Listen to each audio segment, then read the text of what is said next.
Douglas, just by way of background, so roughly how many people have used the Accelerate program so far, and how many churches have been part of that process? It's been, yeah, it's been running for around about 3 years. We're into the fourth year of the program, but the first year actually was only 6 months. It was only 2.5 years. So we're not quite 3 years. And there's been about just over 700 organisations have received support right across the country, from like Shetlands down to Gretna and everywhere in between. So it's around about that.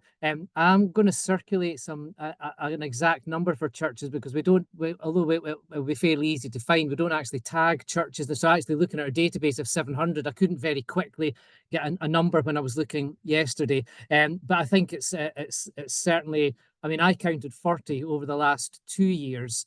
And there will be more who don't necessarily call themselves churches very easily, or haven't got the church right in the first name of the project. So I'm thinking there'll be, I guess, 60 or 70 maybe. But I'll get back to you with an. I wish I knew that answer, and I feel a bit bad about that. But I think it'll be No, those no, kind so of numbers, quite significant numbers anyway. that's really good to hear. Thank you. And really remarkable number of 700 organizations having received support across the country from Accelerate as part of its program. Right, I'm going to close the poll now. Thank you for participating in that. And there's one we'll get at the end as well. So, Douglas, I'll hand it over to you. I've got the slides prepared. We sent over, so I'll just share my screen, and hopefully people will be able to see those. And if you just nudge me as we go through. Yeah, that's great, David. Thank you. I'll just say next slide when we get there. So, Perfect. yeah, so lovely to see you all. I'll introduce myself first, but because it's a webinar and not a meeting, as David said, I can't actually see who's on the screen. So I'm absolutely sure there are some people out there who I know who I'll know. So hello to you, and I'm sure we'll get to know some others. In terms of myself, so my name's Douglas. I work with Community Enterprise. As it says, I'm the CEO of the organisation, but we have quite a flat structure. So we have a number of different managers, and we all share running parts of the organisation, but also delivering work. So I'm involved in some of the Accelerate work, not a huge amount, but some of the Accelerate work. So I can talk a little about the day-to-day development work that we do. Community Enterprise is an organisation that's been around heading for 40 years, 30 odd years now, just about 40 years old. And we're a charity and a social enterprise ourselves. We have trading subsidiaries, and that's where the bulk of our funding comes from. So we do bits of paid for work, business plans, feasibility studies, those kind of things. And we have a charity that does free support. So the Accelerate programme is something that came through our charity, and it's part funded by the reinvested profit that we make from our own income generating work that we do. So we reinvest 100% of the profit back into free support, and that partly funds the Accelerate programme. And at the moment it's funded by the Scottish Government. And I'll give you a little bit of history for that, simply because it'll give you a feel about what the purpose of the programme is, if you know where it came from. And David and I was just reminiscing about when we first had some contact, and it was during a COVID fund called Adapt and Thrive, which I think quite a number of churches managed to get some benefit from. So it was directly to do with COVID, and it was about adapting and thriving, as the name would suggest. So that programme went very well. Thousands of organisations got funding via that programme, the last being a large fund the government was able to give out. And so it was a fairly successful programme. So when that came to an end, the Scottish Government were concerned that particularly because of COVID at the time, although as my next slide will show, there are a lot of other issues happening. But because of COVID, the Scottish Government were really worried about the third sector, the broader third sector, including churches, getting into financial difficulties. And obviously, you as churches and other organisations providing frontline services. So there's a real worry that this whole sector is under severe threat. So that funding has carried on with a view to supporting people's financial sustainability. So yeah, so the challenges, and I probably don't need to spell this out too much, but the challenges that we're facing as a sector right across Scotland are really quite severe. And I think, having worked in the sector for 30 years, I really haven't seen it quite as bad as it is at the moment. So we're seeing significant funding constraints. So public sector funding cuts, they're not cutting the grass. They're not opening swimming pools, cinemas. You know, the council are really cut down on the things that they're able to do. So there's very severe restrictions in capital funding at the moment. Some capital funding that the government's put an onus on funding at the moment, so that's all stopped. The lottery and charitable trusts are under very severe pressure. There's also, which could be viewed as a potentially a positive thing. Obviously, you know yourselves that churches, not just Church of Scotland, are divesting themselves of a lot of churches and assets. Councils similarly. That creates real challenges in communities, but also huge opportunities as well. COVID had a lot of change to work. We're obviously seeing a major issue that I don't know if you're seeing it in your free will offerings, but certainly we're seeing in organisations we support that cost of living issue is reducing customer spend, coming into spend in cafes and donate to charities and those kind of things. And at the same time, organisations with buildings are seeing their utilities going through the roof and insurance. And so the income coming in is reducing, the grants are reducing, the public sector spend is reducing, but demand on services is going up. So there's some real issues there. And there's pressure and net zero coming in soon. There'll be new pressures on getting new renewable energy into buildings. So there are some grants, but it doesn't cover everything. Living wage, I thought was worth mentioning. We've seen this being a real issue. A lot of grant funding now is saying you must pay the living wage as a condition of your grant. And we would all support that. But some organisations who run small cafes and one thing and another are getting into some financial difficulty because they're not bringing in enough money to actually pay living wage. So that's causing a real issue. So we're seeing real changes within our sector. And I'd be interested to hear some views from you. So next slide, David. So that's the background of what the conditions are that are there. And, you know, a lot of organisations are thriving and doing okay. It's not that this is affecting everybody, but it is affecting a lot of people. So I suppose my role here today, and it's worth saying that Accelerate is not a grant fund. So there is no grant funding here. We can support organisations to find grant funding, but the Accelerate programme is not a grant. But there are a range of different support mechanisms in Scotland. And this is funded in a range of different ways. And there is a link on my final slide that will be sent out to you later on or tomorrow. I think David and Lynn are going to send that out to you. All these slides will be sent out. And on the final slide, there's a variety of hyperlinks for various different programs. And one of which is to the Social Enterprise Support Map. That's got about 140 different support mechanisms across Scotland, regionally and nationally. So to put Accelerate into a bit of context, there are three probably major support programs in the relation to financial sustainability across Scotland. And that's really important because this program is very much, it's almost, if I can use a rather flippant word, it's almost a selfish fund. So this is not a fund to help you to support people with dementia or to support young people. It's a fund for you as a church to still be there in 10 years' time. So this is about your own financial sustainability. And there are three main support mechanisms in Scotland that support that. And I'll come back to, obviously, the Accelerate from the next slide. So there's a program called, excuse me. See, I knew I was going to need that drink. There's a program called Just Enterprise. And Just Enterprise is very specifically about trading social enterprises. So people who are running organizations that are quite commercial. So that could be community cinemas, community cafes that are employing staff and charging prices, you know, those kind of things, conference suites, you know, wedding venues, those kind of things. And I'll get onto that in a slide at the moment, because I'm sure some of you are thinking, oh goodness, we do weddings and how does that work? So I will come back to that in a couple of slides ahead. But Just Enterprise, you must imagine, is about very commercial, businessy type organizations, social enterprises who are maybe thinking about pricing and costing and marketing and their customer base, those kind of things. First Port is a project that supports individual social entrepreneurs. So if there's an individual out there, not an organization, who's got a really good idea and wants to do something really good in their communities, then that individual can get some support from an organization called First Port. So that leaves us with the third leg of the stool, which is Accelerate. and Accelerate is there to provide support to non-trading community-based organizations. And as I say, I'll get all that to the slide, not the next one, but the next one after that. So yeah, next slide, David. So Accelerate is a program of free consultancy support for non-trading third sector organizations. So it is free. There's no payment involved, so you don't need to worry about ever getting invoices or get charged. It's funded by ourselves and the Scottish Government. And that absolutely includes churches. And we have worked with a very large number of churches, very comfortable working with churches. We do have people on the team who are from a very overt faith background, very Christian background. So, you know, if that's an issue and you prefer someone to work with you who absolutely understands that faith-based approach, we are absolutely comfortable with that. And we have staff who are quite openly able to do that.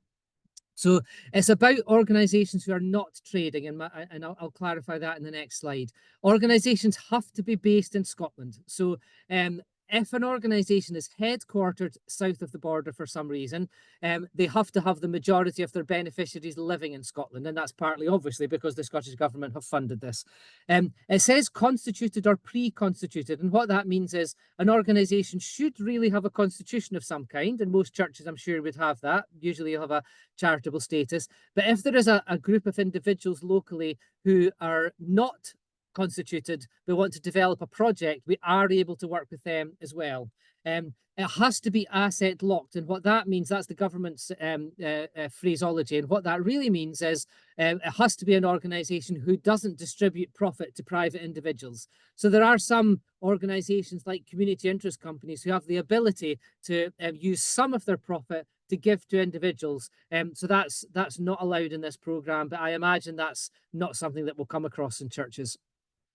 And I've said committed to change. And the reason that's there is in the very early part of the programme, we were providing support to some organisations, and they would apply, they would be allocated some days, and then they would disappear into the long grass. And I don't mean for weeks, I mean for months, and then just never be heard from again.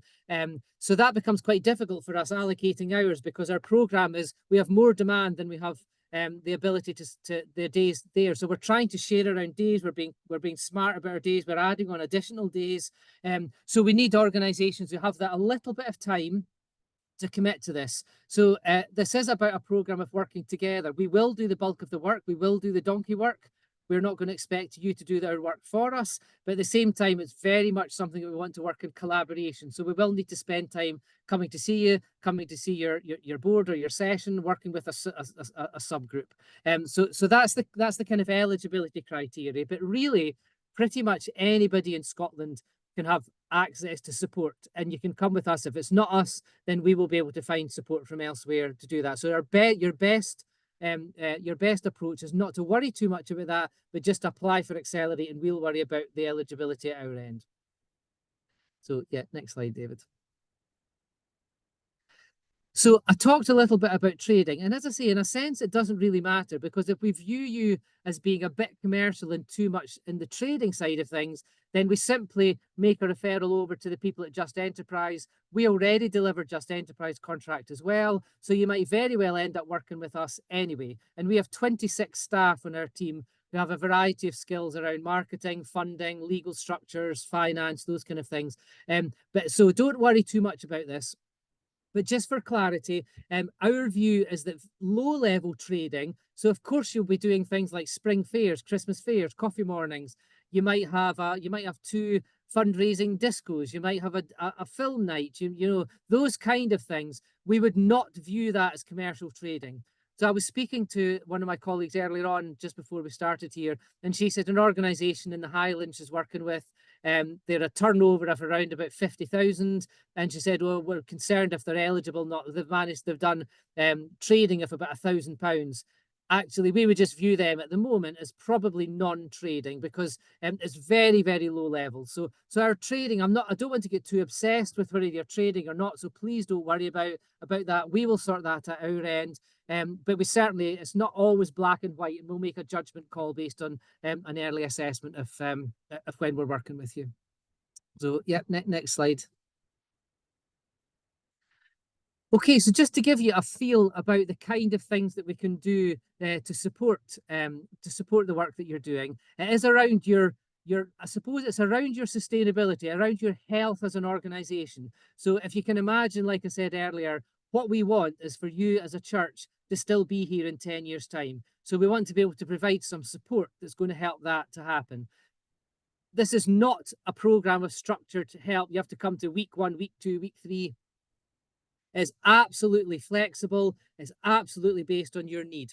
So we'll get to the process in the next slide, but basically we get to know you and we work out an action plan based exactly on your needs. So it's based on exactly what you're needing at any one time. There's some examples there just to give you a feel. If you come to us and you say, we are really worried about our sustainability, we've got this church, we've got a congregation that's quite small but consistent, we've got a building we don't know what to do with, we're worried about our finances going down over the years, don't know what to do. That's fine, absolutely fine. We can come and we can help to generate ideas. We can do some sessions with you to think through the gaps in your community, what you might want to step into, where some of the funding might come from. We can do some research and consultation. We've done quite a lot of work. We have a digital team called Breeze. So if as an organization wants things like a booking system or to do a CRM system to keep your membership up to date, and or your donors or information about that, we can do digital work. We can look at governance and legal structures. We have a team who do marketing and branding. So it might be you've got a very volunteer-led cafe. We want to turn that into a much more commercial cafe. One in a church I was up visiting recently, and they were open 2 hours a day on volunteers. But we think that there's huge demand in the community for a cafe that doesn't have one. So we think we can expand and grow that cafe, but we think we'll need to do some marketing and branding around that. We'll need to do maybe some legal structure. We need to think through how it's going to get funded as we grow and develop that into something a bit more that's going to generate a bit more money. So that's just some examples, and anything that you feel would be useful, we can do. So yeah, next slide, David. I won't go through this in a great deal of detail, but just in terms of how it works, there's an online inquiry form, and that is available as a link in the final slide. So you'll get that out. Click on the form. We try to keep that as simple as possible. So it's name, contact detail, send or two of the kind of thing that you feel you would need help with. Really, really simple. There's a very quick eligibility check. So we might look and say, oh, these guys are based in Bradford. They're not eligible. And we would very quickly filter out the organisations that don't fit the programme. If they do, in very general terms, fit the programme, we will undertake what we call a health check at our side. So that's something we would contact with you. We would have a meeting online, on the phone. We might come out and see you, but we'd have that early meeting just to get to know you as an organisation, what you do, who's on this board in session, how many people are active, what kind of things you're worried about. And out of that, we would develop an action plan. That would be done together with you. So we would work that out, we'd send it out to you and say, does this feel okay? It's generally around 5 days of support. So that could be a marketing strategy to get more young people to come. It could be a funding bid to get more shelving units. It could, who knows, it could be all sorts of things. And that 5 days would be developed and then delivered. And some of that would, during that process, we would try and help you link into national networks. So, for example, if it turns out to be a community transport scheme, then we would want you to help you to become a member of Community Transport Scotland. So we try to make sure that we've got that ongoing mentoring, linking in with other people, and learning from our program. So that's not just 5 days and then you never hear from us again. We keep in touch. We try and make sure that you've got those links beyond the program, and we can refer on to additional support. And then you can come back in at any time and ask for additional support in the future. So getting there now, just a couple of slides. Are we okay so far? There's no burning questions so far. Are we happy to crack on, or do you want, is there questions that you think we should pause there? So there's a couple of questions that have cropped up. One is saying, one of the purposes of our organisation is to provide training. Participants pay for this and it pays for the tutors. Does this count as trading? I think depending on the scale of the trading, then it could count as trading. We would look at that in our health check. But as I say, that would mean that you might be not eligible for this programme, but you'd be eligible for identical support from the programme called Just Enterprise. And the reason that we have that eligibility is because the government funds Just Enterprise.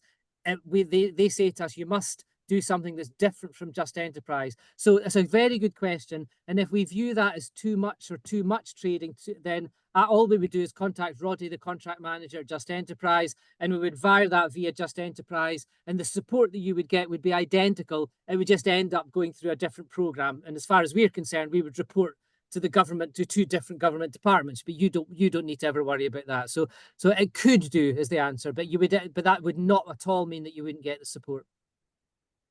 Thank you for that. And there's one slightly more church technical question, but perhaps we can have a quick chat about it.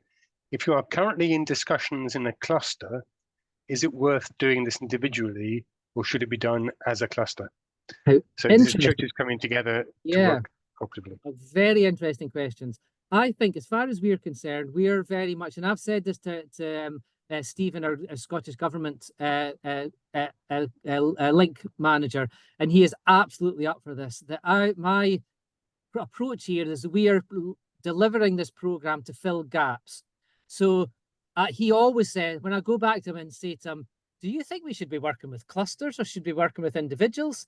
And he'll say to me, have a go, see how you get on. So I think it's got to be needs-led in the sector. And if you come to me and say, this would make more sense for us to do something as a cluster, absolutely, let's do that. So very happy to do that. Very good. Another question just come in. Would help in identifying appropriate grants to apply for church hall refurbishment be a reasonable ask of Accelerate?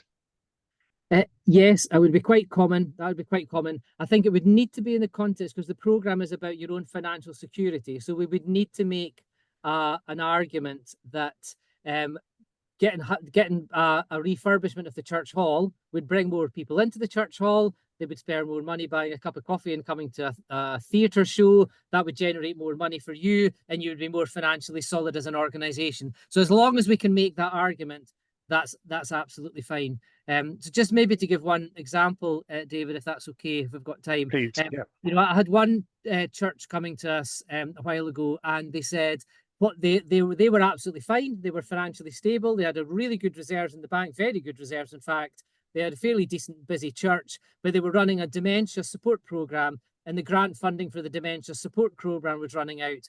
So that didn't fit with the program, because it was not about supporting a project they were doing, but about protecting the financial sustainability of you as a church. So hopefully that gives you a feel about what is and isn't supportive. Thank you very much. Right, back to the presentation. Okay, back to the presentation. And I'll maybe just comment once just on Bobby's comment just before I go to the next slide, David, because I think it's a good point. I think it's a really good point. I know what you mean, Bobby. These things, there can be a lot. It can be a lot of overload. I totally get that. And all I would say to you and any of the people here, and we have a big team, don't worry about the numbers. I would strongly encourage anybody just to get in touch individually. Now, I do understand it's a lot of information. The final slide that you'll see, and David and Lynn are going to send this out. So when you get that, go through the slides yourself. Have a look. You might think of other things. Either just phone me. My phone number's on the final slide, or just click the link and apply to Accelerate, and we will get to know you and answer some of those things. So good question, Bobby, and yeah, totally get that. Okay, thanks, David. We'll go to the next slide.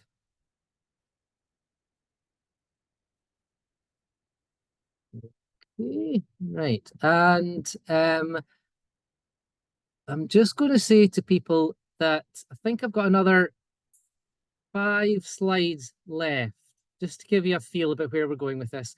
So I think I'd mentioned in the earlier slide that we'll provide that particular piece of support, which might be cash flow projections, funding, bids, marketing strategies, you know, those kind of things. And we always then like to provide that mentoring and aftercare. So we'll have somebody, whoever worked with you in that project, will keep in touch with you. And just so that you know, we estimate around a day. That's just for our system, and that's over that period of time. So if this program at the moment lasts until the end of March 2025, but it's under the Social Enterprise Action Plan, and there is no guarantees, but we're fairly hopeful that it will last to March 2026. So if that's the case, and we work with you in August this year, we will continue providing that mentoring right to the end of that program. So you can dip in and out of that support, ask some questions. you know, we might put a funding bid in and that funding bid might fail. We'd want you to come back and let us know. We can do another one, you know, so we'd want to keep in touch with you. So it's not just, you know, the 5 days are gone that we never want to see you again. You know, we want to build up that relationship with you. Okay, next, David. Okay, I just wanted to point out one slide that we've not used before. In a sense, it's really just the same support. There is no different support and there's no funding in this. But we were noticing last October the organisations, and it's for all those reasons that I had on the first slide: cost of living, money, energy bills going up, grants difficult to access. We began to notice last October that a lot of organisations we were working with were getting into quite severe trouble. Some were closing and they hadn't contacted us for help. So we launched just this emergency support button on the social enterprise support map, which we'll come to in the next slide. And that's really for organisations who are in difficulty. There is no different support. It's all the support that's already there from Just Enterprise, from ourselves, from Scottish Enterprise, from Highlands and Islands Enterprise, all these different packages of support that exist in Scotland.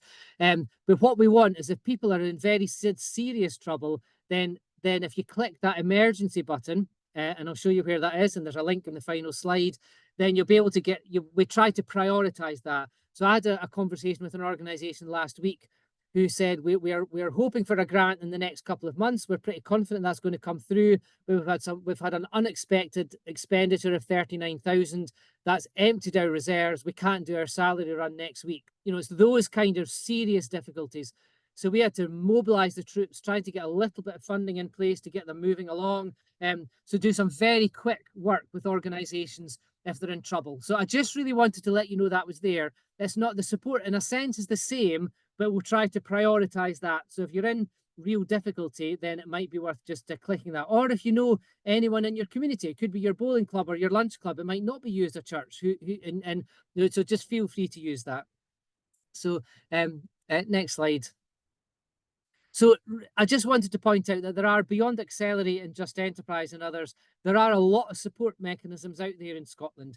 So it could be Business Gateway if it's businesses, it could be your third sector interface in your own local community, it could be Scottish Enterprise. So there are a whole range of different people provide support. And you'll see this link in the slides when you get it out, but there's an se-supportmap.scot. And if you search for support there, if you put in where you are, where your geographical areas, the kind of sector that you're working in, and do a search, it should come up with a short list of some other support providers that are out there. So you'll get that link. And last couple of slides.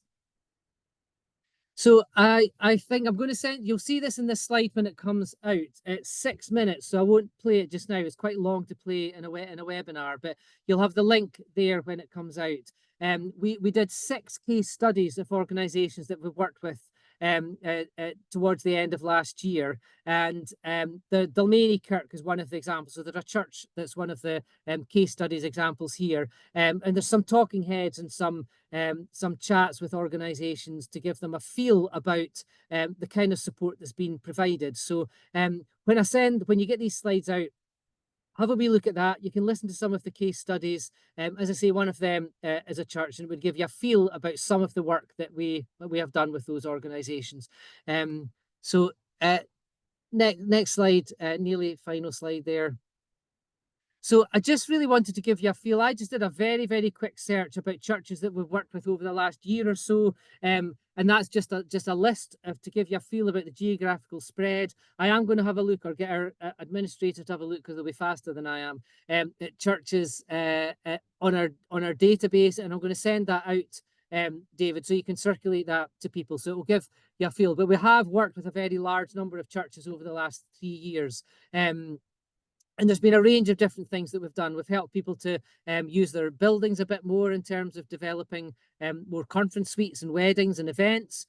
So we've certainly worked with people around catering, developing their catering outreach. Some people doing a lot of volunteer-led cafes, but then we maybe helped one church to get a contract with their health and social care partnership to do the equivalent of Meals on Wheels, delivering meals into the community. So a whole range of different things have been developed there, and that was just to give you a feel about the scale of churches. So we're fairly happy. final slide, I think, David, our second final slide. So that'll come out. It's got a list. I've got some hyperlinks of some of those supports that I was talking about. And the final slide there is just my contact details. So if you pop that up, you will get that sent out. So David and Lynn are going to send that out to you. But if you want to take a very quick screen grab or write that down, that's my mobile number and my email address. If all 180 phone me tomorrow morning, I might take a wee while to get back to you. But people, my phone number and email and all, if you look on our website, all the staff's email numbers and phone numbers are publicly available. So do absolutely, if you've got any questions or you'd like to apply or you want to talk anything through, absolutely give me a ring. Very, very happy to speak to you over the next day or two. If you do get voicemail, I will absolutely get back to you. So I'm very faithful at getting back to people. So don't feel you'll get ignored. But absolutely feel free to give me a ring or drop me an email and I can get back to you. So thank you, Douglas. That's a wonderful synopsis of the total work of Accelerate.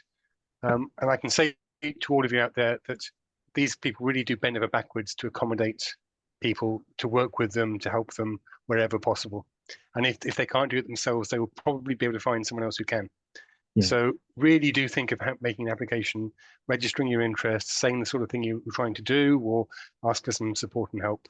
It would really be, I think, a good thing to do. A couple of questions came in the last few minutes of the call. One saying, we had support from CR, not quite sure what CR is, you probably know, to prepare a 10-year strategy in 2023-24. Would we be eligible to help to prepare a business plan that we need to support our application to HES and NLHF? Right. Well, that's a good question. I think the easy answer is probably I don't know and I'd need more details. We do heritage not as part of Accelerate, but as part of other part of our work. We do heritage work, so we do quite a bit of work with the Heritage Historic Network Scotland, and we have a number of heritage projects that we work with, some with churches. We do, but that's a part of the National Lottery Heritage Fund process. And the National Lottery Heritage Fund have a development fund which funds business plans, architects' plans, VAT advice, heritage interpreters. So I would say to you, if you are applying for a sizable National Lottery Heritage Fund, you should be going and applying for their development grant. The National Lottery Heritage Fund business plan is absolutely enormous. It's extremely detailed and it would take us easily 6 months to do. So if you're looking for a substantial grant from the National Lottery Heritage Fund, I would say Accelerate couldn't cover that. It's too big. And you should be applying for their development grant to get to commission someone else to do it. If it's one of the very small grants from National Lottery Heritage Fund, maybe they're up to 10,000 or that smaller grant, then and they're looking for a business plan to get a feel about what your project is, then 4 or 5 days, yeah, absolutely. So I would just say it kind of depends, and it'd be worth just giving us a shout. But I think if it was a big grant, that would be probably too big for this program. Thank you. It's good to know. And again, you're pointing towards resources that could help even if you can't. So that's great to hear. Another one here. Will you support a church plant or a fresh expression funded by Seeds to Growth? That's our own internal program. Or a presbytery where the plant needs to become self-sufficient and the church launching the plant can't afford to fund it sufficiently? I think the answer is yes. I think as I said in the eligibility, that a group of people who aren't constituted even so we get people sometimes coming saying we're just a group of really interested local people, we're really worried about the environment or drugs in our local area, but we want to be financially sustainable, we want to build sustainability, and can you help us? And yes, we can. So in that context I would say yes, absolutely. I think if it's about developing, and I think as you've said there in your own comment, if it's about that church plant becoming self-sufficient, that you're talking our language, that's exactly what this program's about. So yes. That's great, thank you. Another question, can you give an example of marketing work carried out to encourage younger folk to come to church? Right, okay, yeah, okay, yeah. I mean, one came to mind, it's not a church, I'm afraid, but one came to mind we were working with down in the south of Scotland, and there was a real issue with, let's call it antisocial behaviour, but you'll know yourself in your communities that can be a combination of actual antisocial behaviour and perceptions in the local community about young people hanging about the streets, which probably they did themselves in the 1950s and 60s. But, there's always a bit of a, is it perception or is it reality? But this one particular community, it was quite serious, and there was people afraid to walk the streets. It really came through very much in the consultation. And just to give you one specific example, the shops don't sell eggs. People have to show their ID for their age to buy eggs because there was so much problems in the community of people throwing eggs against people's windows. So that's the level of issue. And the community centre there wanted to get more young people in, but they wouldn't come in.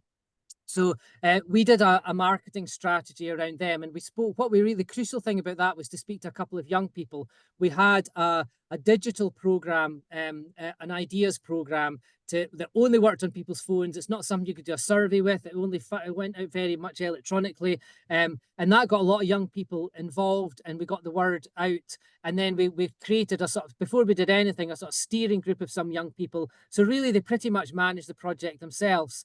And we then got them to choose a name, and we had a competition for the brand, and that's become a very much a youth-led element within that community centre, and it's really helped with that intergenerational stuff. But it's very much something that you need to do with people. That's great, thank you. Another one's come up. What are your top tips for marketing and branding? And could we get funding for a new website to help advertise our halls for potential users in order to generate more income? Okay. Okay, I think probably from our learning, I would say the top tip for marketing and branding is implement what works, not what you like. And that's come through. So a lot of people will look at logos and brands and colors and their website and their leaflets, and they think, oh, that's lovely. I really like that leaflet or that brand or that logo. So that's what we'll go for. But it's not about what you like as a church. It's about what works. So if it's about bringing in older people or younger people or people in the community, then you need to think, right, I need to find out what is going to touch the buttons of those people. What would young people refer to? What would older people respond to? So I would say probably that best tip is about being user-led. Who's your congregation? Who's your customer? Who's your people out there? And don't worry too much if you actually have a leaflet that works and get people over the door, but you hate it because it's in a color of yellow that you don't like. In terms of website, again, I think what I would probably say is it depends. We have done websites via Accelerate. We have. So yes, it's possible. But there's websites and there's websites. So it has to be, we're talking about 3, 4, 5 days of an intervention. So, if they've got a new hall, and the big issue that we identify in that hall is that nobody knows about it, and you need a website for them to see it, then yes, we could do that. But it would be a really simple brochure site, 1 or 2 pages with some lovely photographs on it, some nice colors, some nice branding, some clarity about the prices. But, we couldn't do a bespoke online booking system, for example. So, if you need a really complex website, then the answer would be no. But if something really, really simple, and that's the crucial thing for getting people over the door and your sustainability, then yes. So a lot of these things are about kind of, it depends, but it depends on the scale, really. Very good, thank you for that. Just an encouragement to you all. Any other questions, please pop them in the Q&A. That way I can read them out, and then we can just pop across the answer. So one here: would you support a church to write a business plan? We just at the start of planning refurbishment of our building. Yeah, again, I would say yes, and it kind of depends on the scale. So yes, we have done that, but it'd be a really simple business plan, kind of cuts to the chase. So if we are commissioned to do a business plan by external funding, it tends to take around 20 days. So we'll do lots of market research. We'll go and speak to customers. We'll do a competitive analysis to make sure the gap's there. We'll do financial modeling. We'll do lots and lots of research, speak to partners, build up looking at governance and legal structure. And then when we build the business plan, it'll be quite a sizable document with lots of appendices. So if you can imagine, we need 20 days over maybe 3 months to do something like that. Might include architects, we might need quantity surveyors. It's quite a sizable process. For this, if you imagine, we've got 5 days. So the answer is yes, but don't expect a 20-day business plan in 5 days. It would be tight. It would be what we're doing, how much it costs, how we run it, how our legal structure is, how we govern it, what the pricing is, and probably some simple cash flow projections. So again, yes, but just be mindful of the scale of this. Thank you for that. Another question. How long would it take to make a video for users, congregations, and funders? Yeah, I think I'm going to get. I think, David, I'm going to get a T-shirt that just says "It depends," and that's. I think that's a good answer for that one.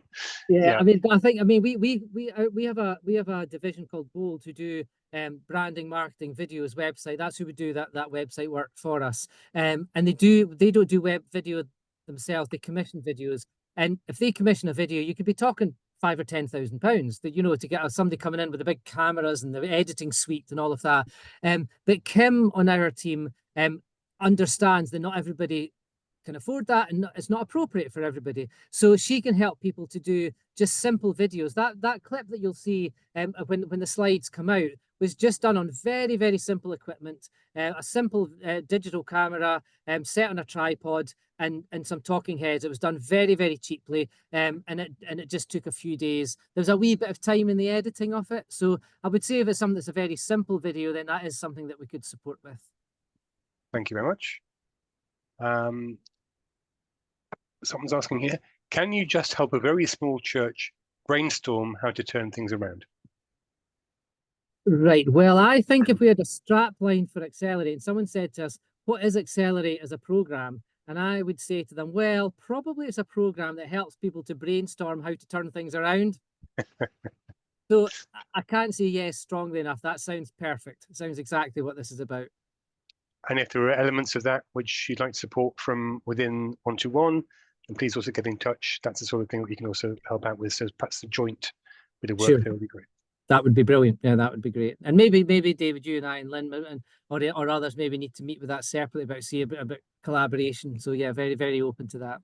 Yeah, so drop us a line at grants@churchofscotland.org.uk. That's grants@churchofscotland.org.uk with that particular question if you want us to follow through with that. Right, no other current open questions. Just a reminder, the Q&A slot is there. Just type in your question, pop it across to us, and we're more than happy to respond. Just saying more broadly that Seeds for Growth is also there to help you if you're trying to grow your church numerically or spiritually. We've got the 4 levels of funding available there, from £1,000 grants, £10,000 grants, up to £40,000 a year for 3 years, possibly extended to 5, to £100,000 a year for 3 years, possibly extended to 5. That's there to help either plant new churches or to do a fresh expression of church, or it could be there to help you engage with the under 40s, or it could be there to help you to expand your current congregation to try and improve the numbers you have attending with you at the moment. So all of those are possible. We had a webinar a couple of weeks ago, which Hannah Sanderson fronted up, and we've got a recording of that we'll be posting on the Church of Scotland website very shortly. We've got a further webinar coming up in September. We can also go through those issues. If there are any questions about grants as well, we have a list of over 60 different grant funders that can help churches with the different work they do. So please do get in touch. We're there to help. Okay, a new questions come up. Clarification. Support was from Community Enterprise, or CR was the typo. That was Bill from earlier. So yes, thank you. Yep, understood. Any more for any more?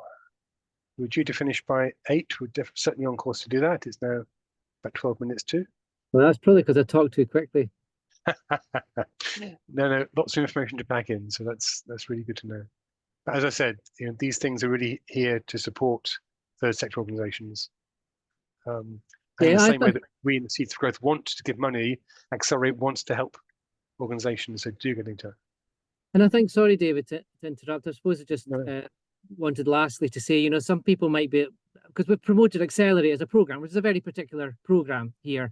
But I just wanted to let people know that I'm speaking to a lot of other support providers right across Scotland, having regular meetings with people who do funding, business planning. We've met the Funders Forum 3 times over the last couple of weeks to work. So collaboration is important. And, I would say to you, if you're not sure, but you need something and you don't think this fits, or you're not sure if it fits, just get that in there, because somebody, if it's not me, somebody on my team will know. We work very regularly with partners right across Scotland. All 32 local authorities, all 32 third sector interfaces. 26 national intermediaries around transport, recycling, art, etc. So I really just want to say, if you're just got a question but you're not sure where it goes, you need a first point of contact, and that's us, and we'll make sure that gets to the right place. So Bill's come back to saying, could you repeat the answer, because he thought it was really useful to his question. So that was, we had support from community enterprise to prepare a 10-year strategy in 2023-24. Would we be eligible for help to support a business plan that we need to support our application to Historic Environment Scotland or National Lottery Heritage Fund? Okay. So I think what I was trying to say is it depends on the scale of that. So if you're going for a major grant, so anything, there's National Lottery Heritage grant up to 10,000. So if you're going for a little project and they say you need a small business plan to back that up, to be clear about what you want to do, what you want to achieve, what the outcomes will be, then yes, we can do that. But we work fairly regularly with HES and National Lottery Heritage Fund to write business plans based on their guidance. So if it's a substantial project, like in the hundreds of thousands or in the millions, I would say, no, we can't do that. And you should be applying for a development grant. Now, the development grants for the National Lottery Heritage Fund can be £200,000 or £300,000. There's no shortage of money there. So if you have a National Lottery Heritage Fund or an HES, you're intending to apply there, then I would advise you to apply for a development grant. But again, if you're going, well, where is that? Where's the link? What does that look like? How do I do that? Just phone me. We do that quite a lot with groups. So if it's that, even if my answer is no, I think that's too big for us, we can help. We can signpost you to how to get that. So I think I would say it really depends. If it's one of those big capital projects of 1 million, 2 million, 5 million, even 500,000, I would say National Lottery Heritage Fund will want you to fund a proper commercial business plan that you would be outsourcing to somebody. But Bill, just give me a ring. Just give me a ring in the next couple of days. Happy to chat that through with you. That's super, and good for people to know these different levels and support available at different levels as well. One here, can we get help to break a project down so as to maximise the use of grant funding? So is that? Yeah, I think probably yes. I'd probably need to know a bit more information, Liz, but I suspect yes. I think ultimately this is about saying, well, actually everything's lumped together, and that's a bit of a problem, and we want to split that up, but not sure how to do that. Then yes, I mean, a funding strategy that we would help to work with you before we start putting pen to paper, and we couldn't start going, okay, let's put that under your environment project, let's put that under a youth project, let's put that under capital. But that capital project is also youth, so we can go to both those funders. So we can work out a funding strategy with you. So yeah, if it's about maximising your funding, again, yes, that feels appropriate. That's terrific. Thank you. There are lots of grant funding sources out there, many which are quite niche, and certainly we can ferret out many of those and see which are applicable. So yeah, well worth asking the question. Right, we've got 8 minutes to run. We may finish a little bit early, but any of the questions, as I said, pop them into the Q&A. We're happy to field those. I will be giving you a sort of closing questionnaire as well, just 3 questions, asking how valuable you thought the evening was, and what you're taking away from it, and how likely you are to actually apply to Accelerate. So I'll just launch that now, give you a minute or two to respond to that.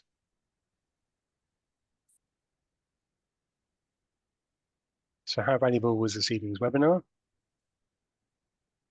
What's the most useful thing that you'll take away from the call? And how likely are you now to register interest in taking part in Accelerate?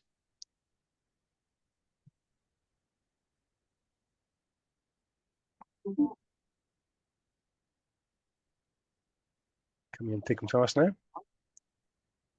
And David, are you able to get some of those answers back to us? Because that might help us to provide some better support with some of that data, if that's okay. Yeah. I can download that a little later on this evening. Douglas, thank you very much indeed for taking part of the webinar tonight. It's been great to have you along and speaking. Good to see you on the annual visit of the Church of Scotland. Yeah. It's been really good to have your support for so many churches over the past 2 years, and to know as well that the government's there to fund that in the next year or so as well. That's really helpful to have. 1 or 2 votes of thanks coming in now. Say thank you for the call. No bother. It's always a joy. So thanks for the opportunity, David and Len. Thanks for looking after us. So very happy to meet again. Not at all. It's a pleasure. So thank you all for coming on to the call this evening. It's a delight to have you here. We've got another couple of webinars coming up in the next couple of months. One in August with the Benefact Trust, talking about the support they can give to churches. It's one of the funders that will provide support for church activity in the spiritual sense rather than just the secular sense. So good to have them along and talk about what they're doing. And then in September, a further webinar talking about how to fill in the application forms for Seeds for Growth. The next Seeds for Growth round for level 3 applications, that's one's up to £40,000 and £100,000 at level 4. We're looking for full applications by the 2nd of October for those. And we have initial proposal forms available if anyone wants to think about applying to Seeds for Growth. So please, again, contact grants@churchescotland.org.uk. Douglas's contact details will be available on the emails we send around, but I'll just share it again on the screen now so you can see that and want to copy that down. So that's And if you Douglas just, sorry, I was just going to say, sorry, forgive me, I'm terrible for interrupting. Not at all. Just if anybody struggles to find us, the organisation's community enterprise, but just Google it. It's the first one that comes up. It's very easy to find. And if you click on our staffing, all our mobile numbers and emails are there, just in case you forget or miss this. Sorry, David. I just thought we're relatively easy to find, just in case. That's good. Super. So we'll draw this evening to a close. Thank you again. Thank you all for joining us. It's been great to have over 100 people on the call, and even now we're just down to into the high 90s. So brilliant to have you on board. Thank you again. God bless, and see you all soon. Bye. Night.